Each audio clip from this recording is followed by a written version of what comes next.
There, welcome to People, Politics and Power. I am Imoni Amarere. The chairman of the Independent National Electoral Commission, INEC, Professor Mahmood Yakubu, a professor of history, has promised that Nigerian elections will continue to improve. Yakubu was speaking after his swearing in for a second 5-year term by President Muhammadu Buhari, following his clearance by the Nigerian Senate. Professor Yakubu becomes the first INEC chairman to serve a second term, longer than his predecessor, Atahiru Jega, who served 1 term but conducted 2 major elections. Yakubu will conduct the next general elections in 2023. We will continue to discharge our responsibilities to the fatherland. Our work continues. The quick passage of the Electoral Act Amendment is a top priority, and you will recall that I appealed to the Senate Committee on INEC during my screening for confirmation 2 weeks ago, urging them to conclude work, meaning the legislative processes for the passage of the Electoral Act Amendment by the first quarter of next year, meaning that we would be happy if the Electoral Act Amendment is passed by the end of March 2021. Professor Yakubu's appointment was greeted with some controversy, such as compliance with the constitutional provision by the president and speculations of high-powered moves within the ruling party to take over or influence the leadership of the electoral body in anticipation of their 2023 interest. Now, at this time, all that is in the past. Mahmood Yakubu has set for himself an agenda to work with Nigeria's National Assembly for the quick passage of the Electoral Act Amendment Bill. Yakubu hopes that the legislative processes required will be completed by the first quarter of 2021. This he describes as his top priority. Another major plan for the Commission under his watch is the continuation of the voter registration exercise, which will run up to 6 months before the 2023 elections. Now, he also hopes to improve the electoral process with the continued adoption of technology. Now, Yakubu begins his second tenure on the heels of by-elections which held across 11 states around the country. The elections into federal and state assembly constituencies also had their challenges. Yakubu will also be conducting off-season elections in 2021. Today on the program, we shall draw attention to specific areas for the INEC chairman and set the agenda for Professor Yakubu in his final term in office. Now we'll take a short break, and when we return, we'll be launching into our discussion. And that's looking at the task before the INEC chairman, Professor Mahmood Yakubu, who was confirmed for a second 5-year term in office just last week, and of course was inaugurated on Wednesday this week by President Muhammadu Buhari. Stay with us. Thank you so much for staying with us, People, Politics and Power. Today we focus our attention on the new 5-year term for the INEC chairman, Professor Mahmood Yakubu. Well, I have joining me in the studio 3 guests, and together we'll be analyzing what the next 5 years will look like for Professor Mahmood Yakubu, the INEC chairman. From my far left, I have joining us Ezenwa Nwagu. Ezenwa Nwagu is chairman, Partners for Electoral Reforms. Thank you so much for joining us. Thank you. We're also joined by Uma Gesso. Umar Gesso is the Deputy National Chairman of the Young Progressive Party, YPP, and she was the vice presidential candidate of the party in the 2019 general election. Thank you so much for joining us, Umar Gesso. Thank you. Also joining us is a political scientist and public affairs analyst, Dr. Chima Amadi. Thank you so much for joining us. Good to see you again. Right. So let's be gender sensitive and begin with the lady in our midst. First, how did you, as a politician, receive the nomination and then the screening and confirmation of Professor Mahmood Yakubu as the INEC chairman? Thank you very much. Let me start by congratulating him for getting the second time. As I don't think in the history of Nigeria there's somebody that's ever been as a nominated twice and getting in there as the chairman. So it's a good thing for him, because we all know that whenever you had an experience or you've been somewhere at first, and if you were to give it another try, we expect a kind of better performance. So I think there's an opportunity for Professor Yakubu to perform better than he did in the past 5 years. And the second thing is Professor Yakubu as a person, we all know that he's a great person, but his institution, that's the INEC, if we look at what happened from 2019 down to the elections that we've been having along the line, we know that the institution is definitely not doing a lot of things right, because it became even a lot of memes going on in the social media about especially the inconclusiveness of the elections. So we know that the institution is not doing a lot of things right, and we hope this is an opportunity for him to foresee what happened before and look into the future to invest more and make sure the things are truly done right. And the second thing, I think after he left, after the swearing in, he directly went to the public hearing in the Senate about the electoral reform, which he said that he made a lot of promises that electronic voting and everything will be considered. And if at all he will go on, or the move he made as in to accept all the petitions and all the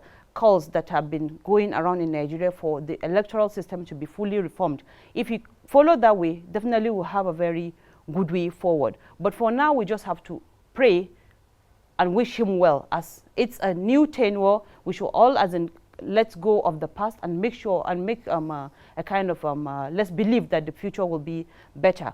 But this electoral reform is something that truly needs to be looked at. That's if I am to advise him, because the electoral, if we do not have this electoral reform, our voting system is definitely not going to give us what we want.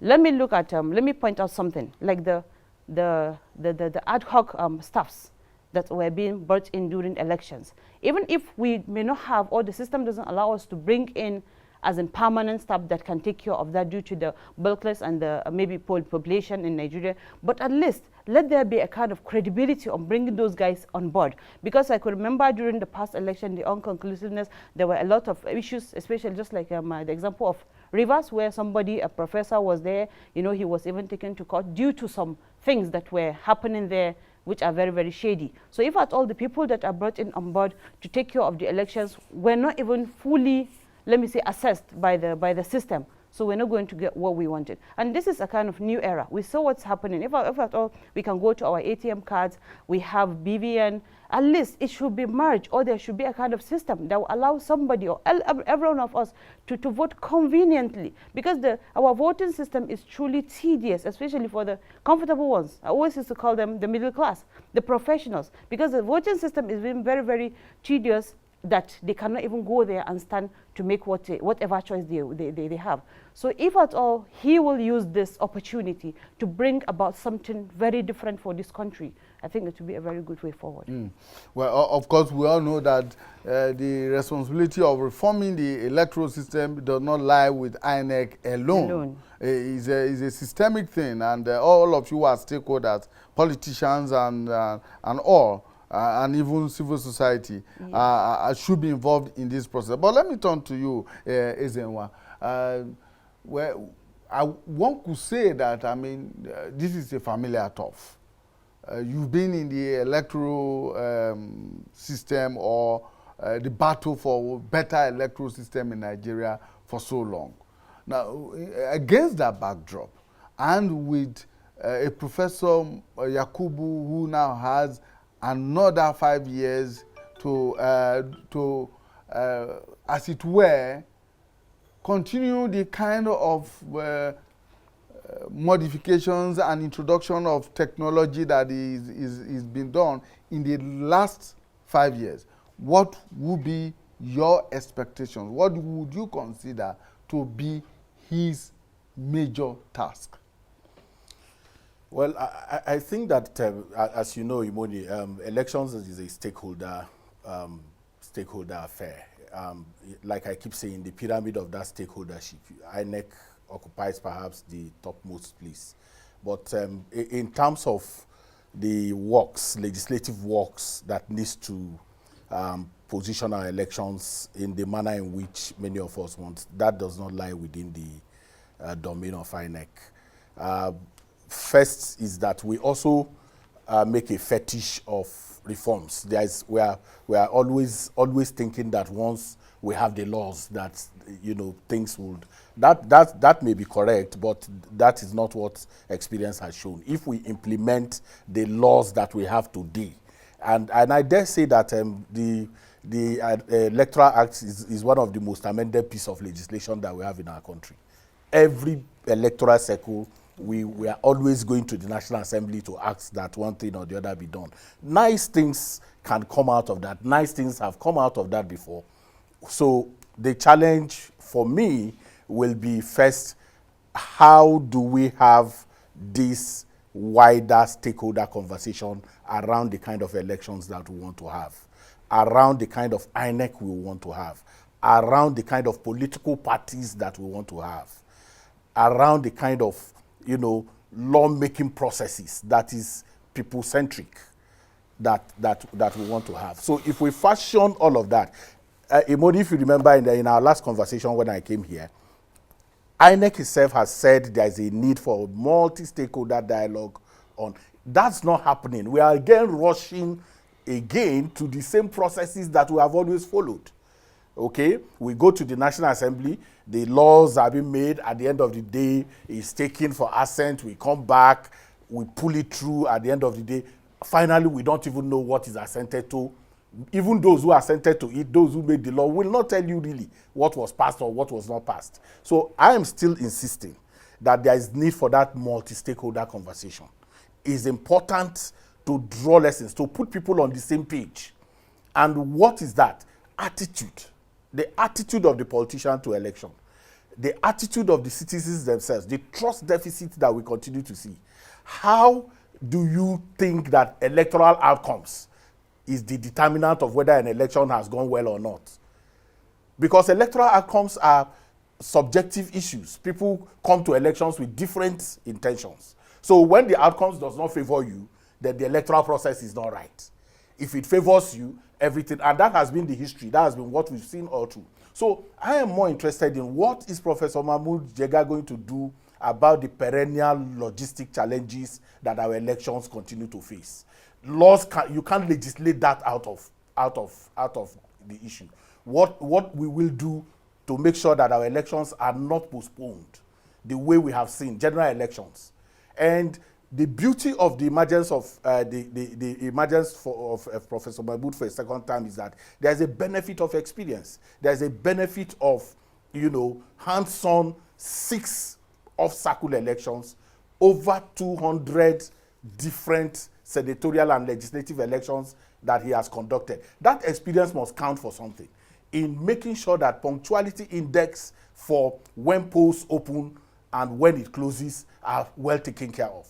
We need to deal with the issue of dealing with voter registration, not in the manner in which we have seen it. We call it continuous. It is not yet continuous. We must remove those obstacles that make it periodic, whether it's 6 months or 3 months or 1 month. What we need is a period in which you turn 18, you can get in there and get registered.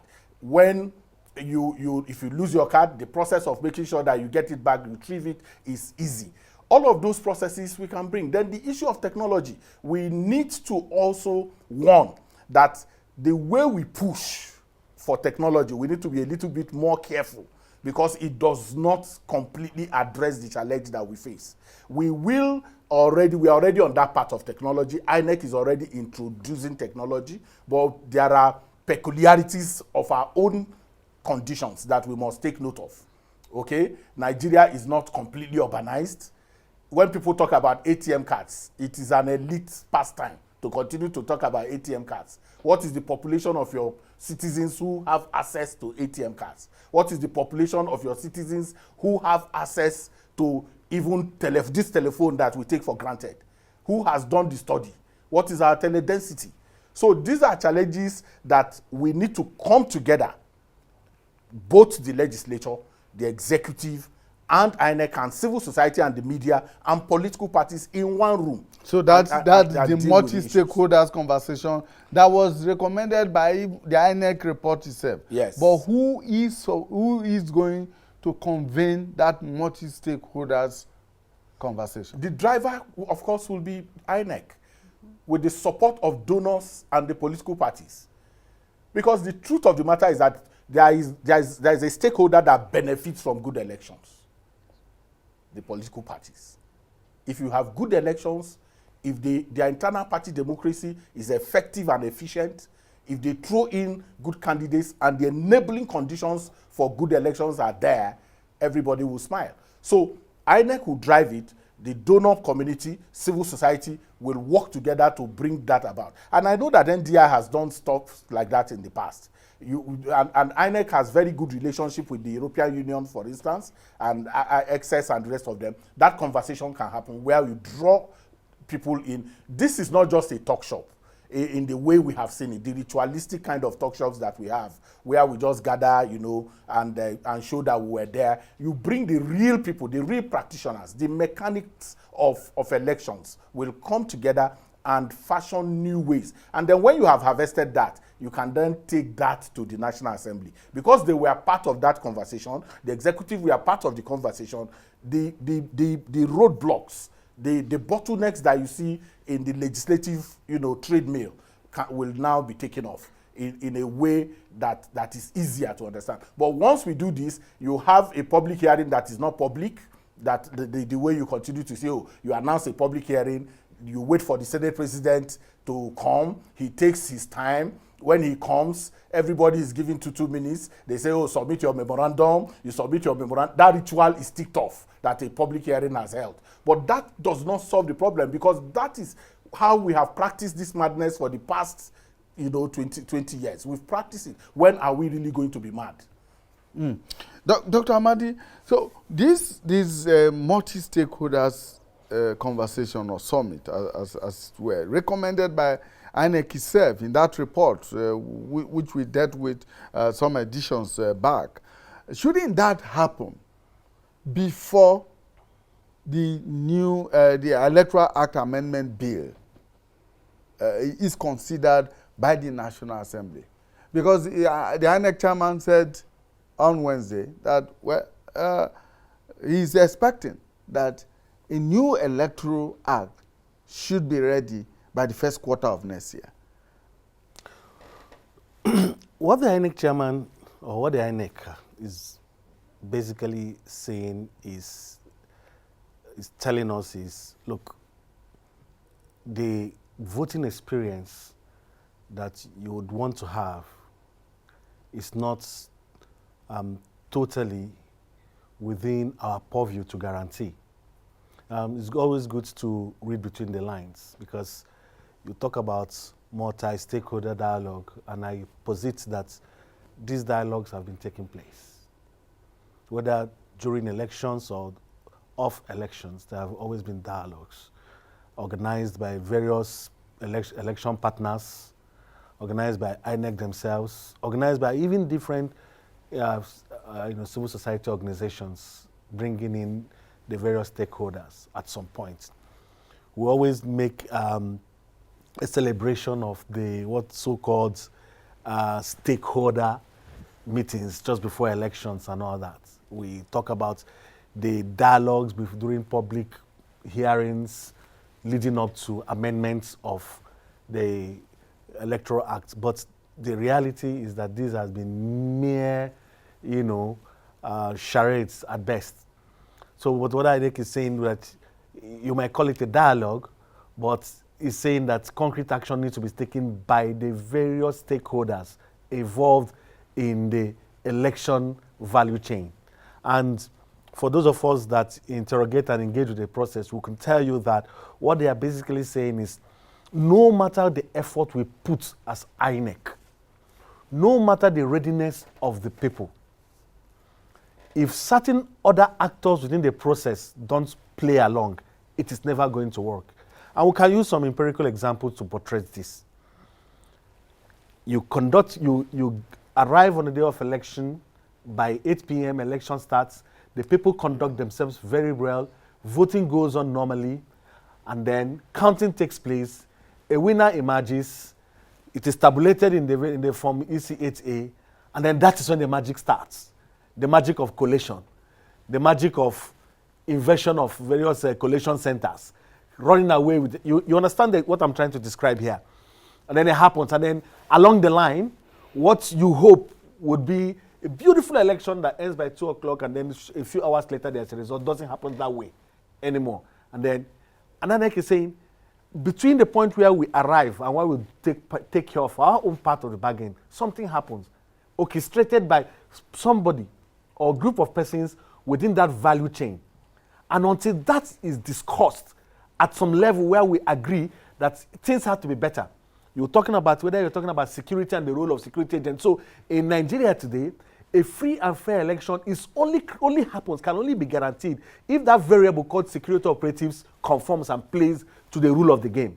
Now, where they don't, that election fails, no matter the amount of preparations, money, readiness of the people, and all that you have. That election is bound to fail because of a compromise by one of those people in that value chain, and that is security. And then, where do the security operatives take their instruction from? From the actors, those who, the political parties, either as individuals in the party or even as a party, whether it's a ruling party or a opposition party, whatever it is, it happens there. And these are people that say, look, we need to have this conversation. Now, you have this conversation, and I'm moving this talk further.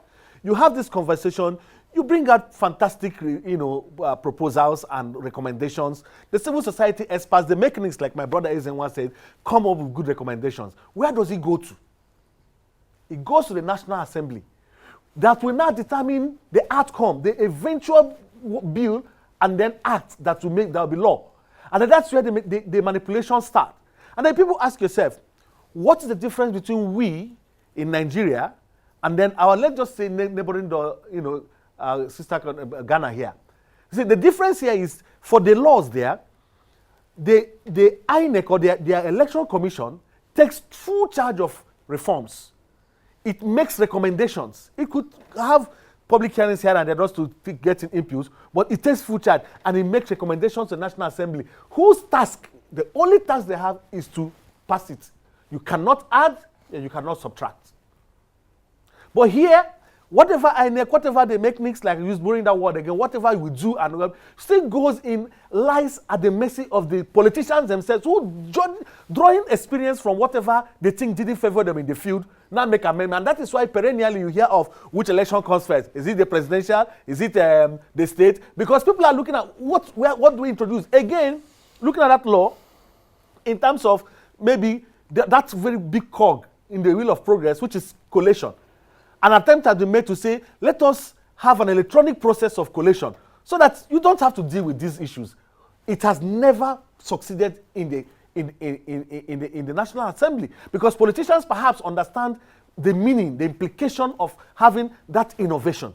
So for me, I think that the task before this chairman is to become an activist chairman for the next 5 years.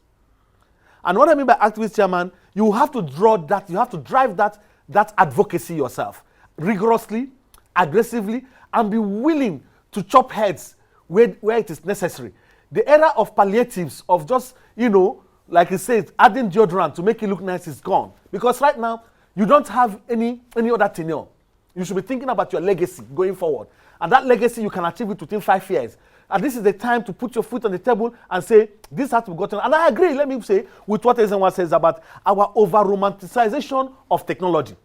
The Americans are still battling with what technology has done to them right now. So we need to be very careful right now. The way we talk about technology and its use. Yes, technology is good. We've seen it applied very. It was used in Edo in terms of uploading of, the election results and all that. But we need to be very careful with the way we talk about technology. What aspects of technology are we going to use, given our peculiarities, given the challenges, given the fact that not every area in Nigeria has internet access, has electricity access and all that. How do we introduce technology gradually, incrementally, so that the desired outcome, which is that those who vote are the determinants of their leaders?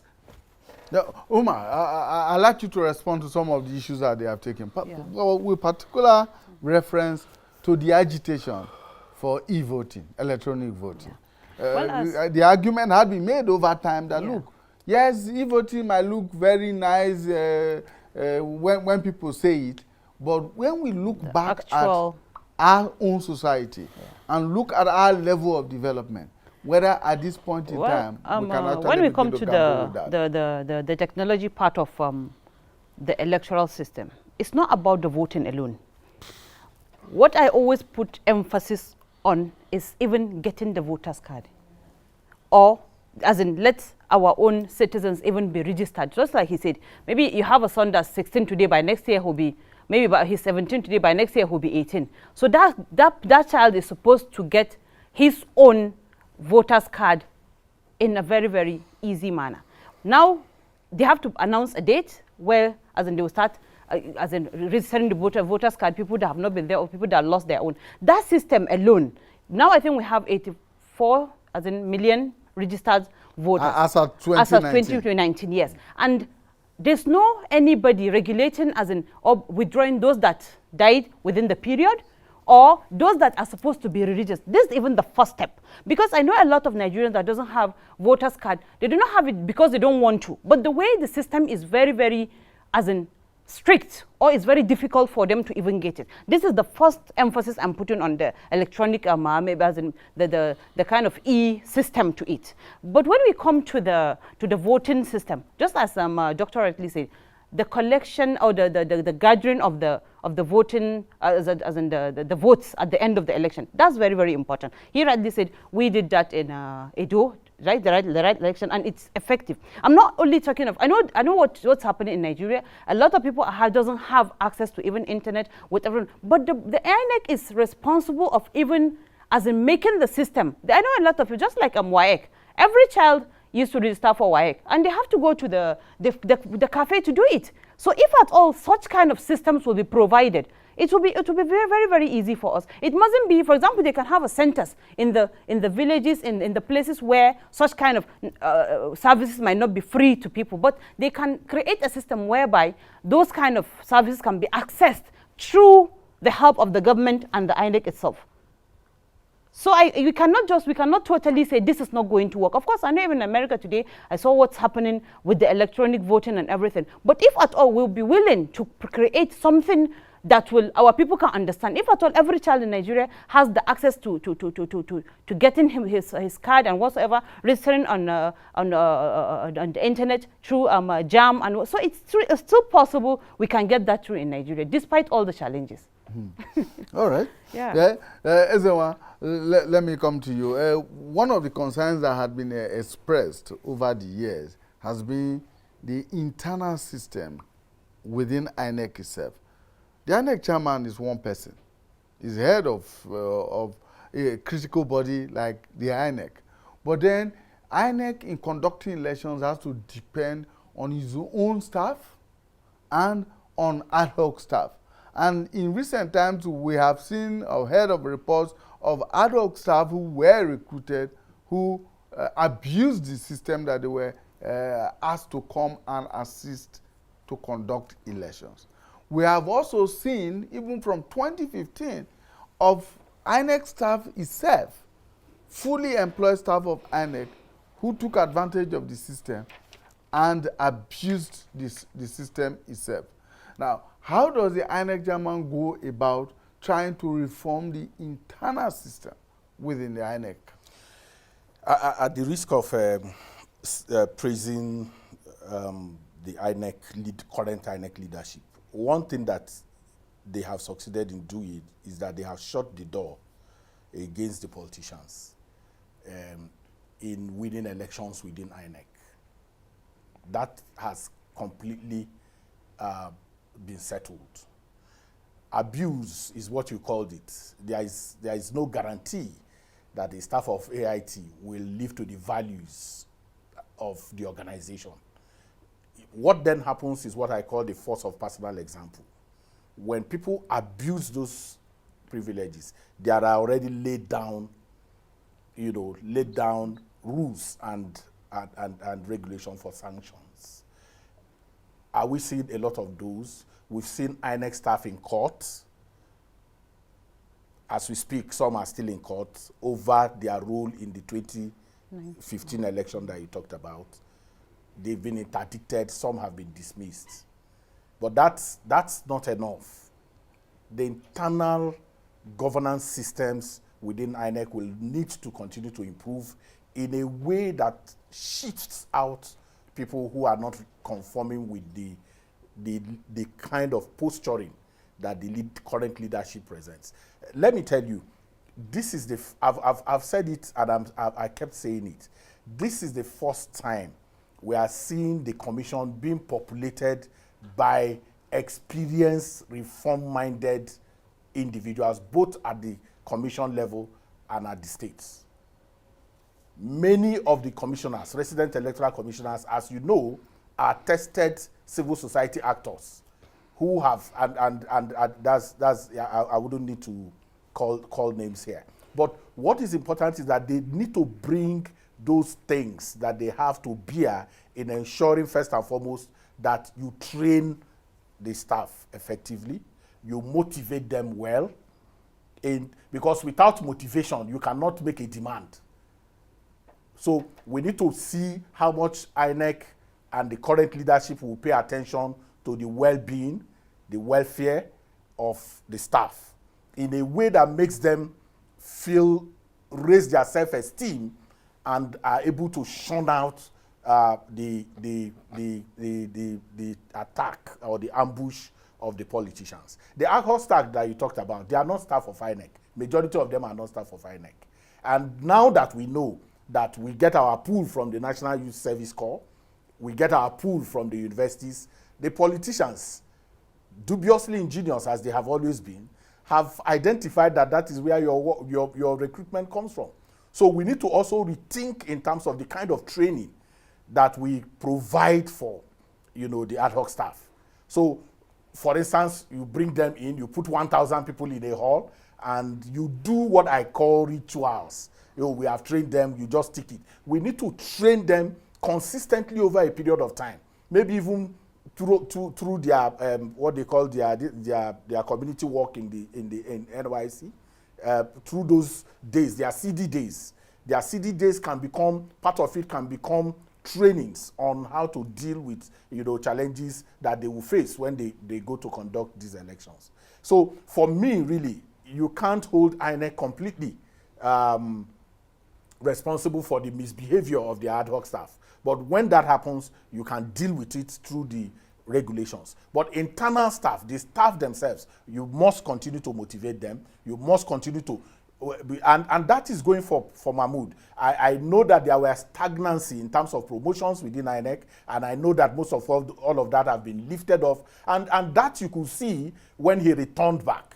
It's difficult for a public officer in Nigeria to be out of office and is returning, and the staff will troop out to receive that person. And I saw that on television. It was heartening for me. It shows that there must be something nice that he's doing. And those nice things must be about their training, their welfare, and how much you are able to provide for them in a way that improves their self-esteem. That is important.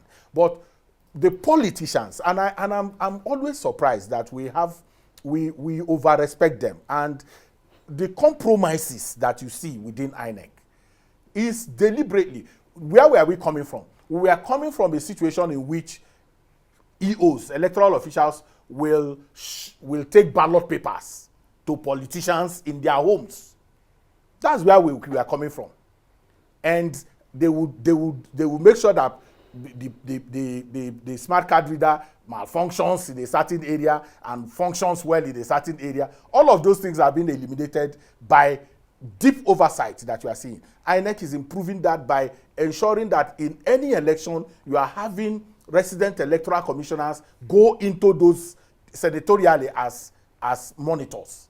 So even while there is that kind of that kind of mischief from perhaps ad hoc staff or even their own staff, there is something that kicks in immediately to make sure that those things are resolved. But reforms, internal reforms, are not a walk in the park. They take a lot of time, and he's got 5 years. Within that 5 years, I am hoping that in the next 5 years, he will be able to deepen a culture of transparency, a culture of openness, a culture of integrity within INEC that will that will be manifest, that once you see an INEC staff, those values will exhume from that person, and then the politician will be a little bit more careful.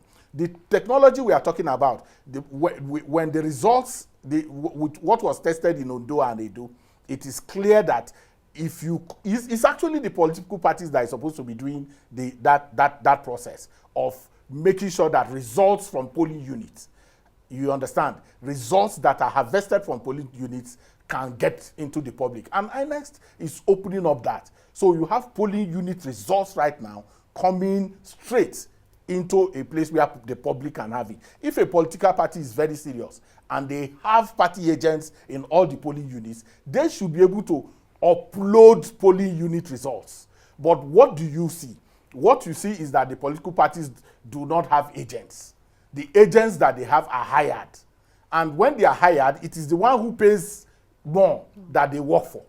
At the end of the day, you find out that somebody is a party agent for this party, but at the end of the day, you say we all agreed. We have agreed here.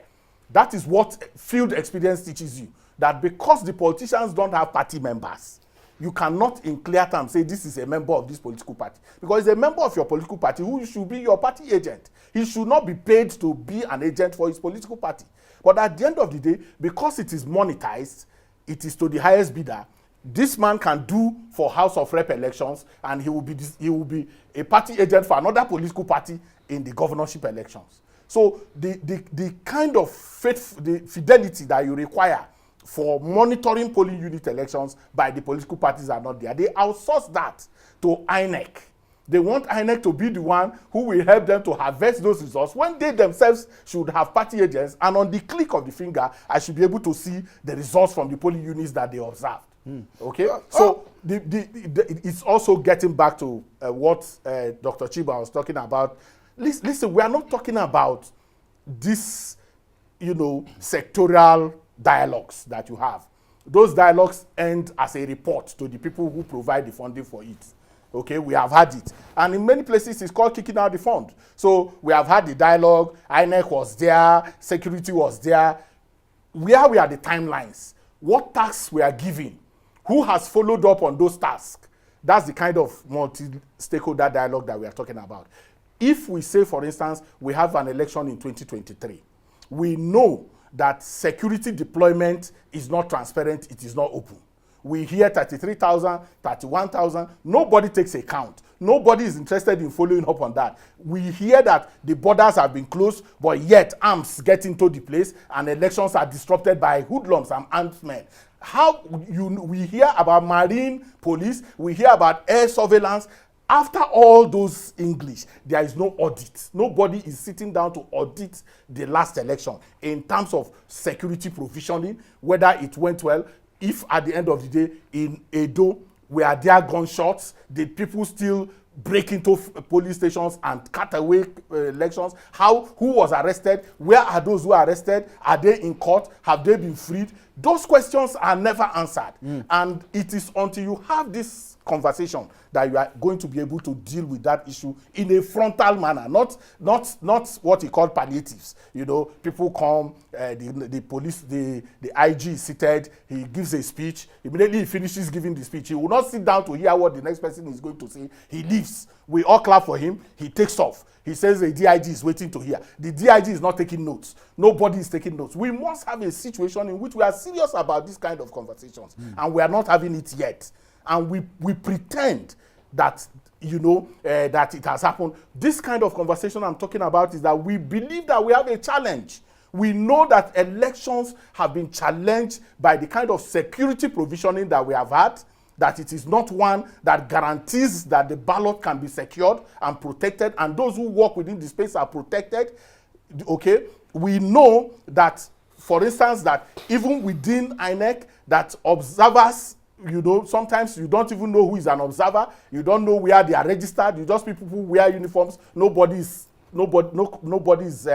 taking in on account of that. So for me, I am still insisting that going to the National Assembly to have these rituals that we have all the time has not solved the problem.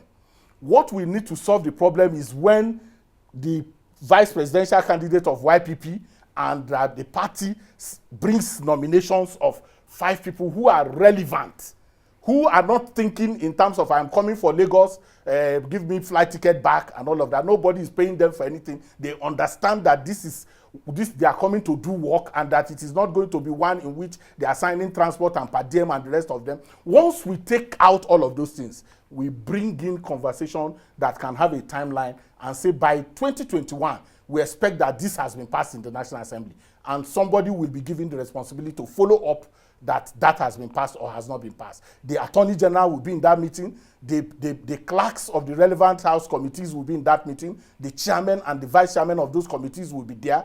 Everybody sitting together. What has been this issue that has been holding us down? You can unlock it in that place. So when the bill gets to the president, the Attorney General cannot claim that he was not part of the making of that process. So this territorialism that we see, the executive sits back somewhere and wait for the laws to come. The National Assembly pretends that it has done the due diligence and sends it there, and the president says, oh, you didn't tick this, you didn't dot that, so returns it, and we go back this rigmarole every time. And we have followed this since 1999. It has not changed. So we need to come to terms with whether we want to get it right. And it is not an INEC show. It is a multi-stakeholder show. Everybody must be interested in making sure that we have good elections. That of course, Ezenwa, I understand you have to leave us now. Well, thank you so much for your time. But that, of course, takes us, Dr. Amadi, to the whole issue of unbundling the Electoral Commission. That has been on the table. There are those who believe, and right from the Justice Mohammed Uwai's report to the former Senate President's Committee that was also put in place that made similar recommendations, that the Commission is overburdened with all manner of responsibilities, that the major task of conducting elections is losing sight of it. Is this an opportunity for government now to get serious and say, yes, let us unbundle this Electoral Commission, let it concentrate on conduct of elections, and let the question of electoral crimes and delimitation of constituencies and the rest of it be the responsibility of another body? Yeah, I am totally an advocate of the... I really want to be very circumspect when I use the word unbundling, because knowing politicians and how they act, say in a very self-interested manner, it could be implemented in an injurious way to our electoral system. But it is obvious that certain tasks that were saddled on the commission constitutionally, it had no business with that. And it's not just business with that, it doesn't even have the capacity in the first instance to even carry out those tasks. And you mentioned tangentially the issue of even prosecution of electoral offenders. I mean, how do you task a civil organization, a civilian organization like the INEC, to begin the process of prosecuting electoral offenders when they don't even have the capacity, the means to prosecute these people? They will still have to revert to the police, who have shown incompetence, weakness in the ability to prosecute offenders. If the police that has the the facilities, the instruments, the institutional backbone to carry this is shirking that responsibility. How do you now expect INEC to do that? And that is one of its responsibilities as given it in the Constitution. It shouldn't have that. It shouldn't have that responsibility. If you ask me, the task of even election education, for example, one of the core responsibilities of political parties is to serve as vehicle for educating mobilization of the masses. And then when you task the INEC, and then it has a department it calls election, mobilization and awareness and all that, and then to carry other tasks, and then when it doesn't do it, it say, oh, we have voter low voter turnout. What is INEC doing to increase voter turnout? That in itself is a 24/7 responsibility of political parties. And it doesn't do that. And there's so many other things we're looking at, but I'm also very careful about asking the political class to take the responsibility of registering of voters. I'm very, very careful to ask them, because here is a political class that has even done everything to compromise the current register that we have. And I don't believe that we have 84 million voters in Nigeria. I believe that the voters registration that we currently have is, for the want of a better, I believe it was sexed up. Now that perhaps is the reason why, as I speak to you, you have millions of uncollected voters card lying in INEC votes.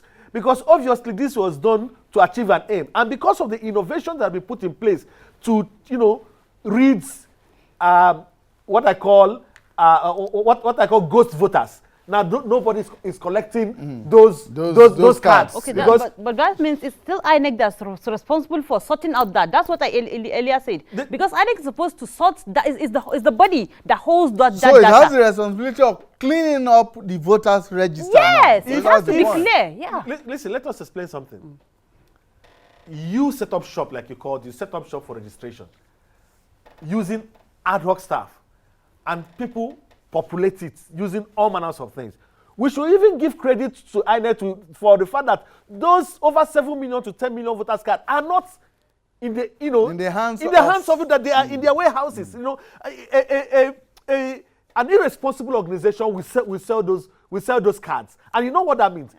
This is one of the issues I said. I'm very careful to ask politicians to have that. And another thing we also need to do when we're talking about very quickly, so the multi-stakeholder dialogue we're talking about is not just about dialogue. When you have a political class that has immense responsibilities to play, even in the operations of the commission, although we say it's independent. For example, the nomination of commissioners. We have a situation whereby somebody who's grossly partisan is nominated as a member of the commission. And then you ask yourself the question, what is happening here? Now, this person, if he succeeds, which is likely to succeed, because the screening process is also going to be done by the politicians. And then this person is going to sit down and begin to contribute to making, implementing laws to guarantee free and fair election, when it is obvious, even to the blind, that this person is partisan. Yeah. So that tells you that, are we really ready? The era of putting all the blame on the commission, we should take some blame, we should begin to shift from that and begin to focus attention on those whose responsibility it is to contribute to making elections free and fair. All right. So, well, unfortunately, our time is up. We must go now. Thank you so much for all your contributions. Umar Gesso is the Deputy National Chairman of the Young Progressive Party, YPP, and Vice Presidential candidate of the party in the 2019 presidential election. Thank you so much for your time. Dr. Chima Amadi is a political scientist and a public affairs analyst. Of course, we were also joined by Ezenwa Wago, who is the chairman partners for electoral reforms and had to leave us for the end of the program. Thank you so much for your time. Well, that's our program today. Please take note that we still have coronavirus out there. And it appears that it is the figures that we see every day are getting worse by the day. And so there is need for every Nigerian to protect him or herself. We will see you again on Monday when we bring you a fresh edition of the program. Until then, bye.